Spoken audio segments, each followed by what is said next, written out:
আসসালামাইকুম দর্শক, দেখতে পাচ্ছেন যে ধান কেটে এক জায়গায় জড়ো করে রাখছে।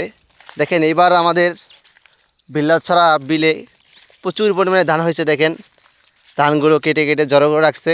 এগুলো এখনও মারাই করা হয় নাই, অল্প দু একদিনের ভিতরে মনে হয় মারাই করবে। দেখতে পাচ্ছেন বিশাল বড় এরিয়া, এগুলোর ভিতরে সবই ধান চাষ করা হয়েছে।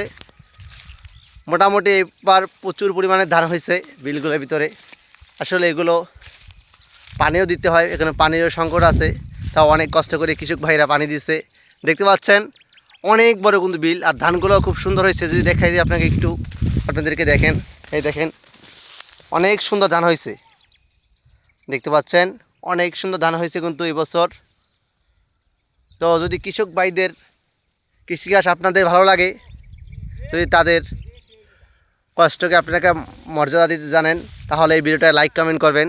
তো দেখেন প্রচুর পরিমাণের ধান হয়েছে এবছর। তো ধন্যবাদ সবাইকে ভিডিওটা শেষ পর্যন্ত দেখার জন্য।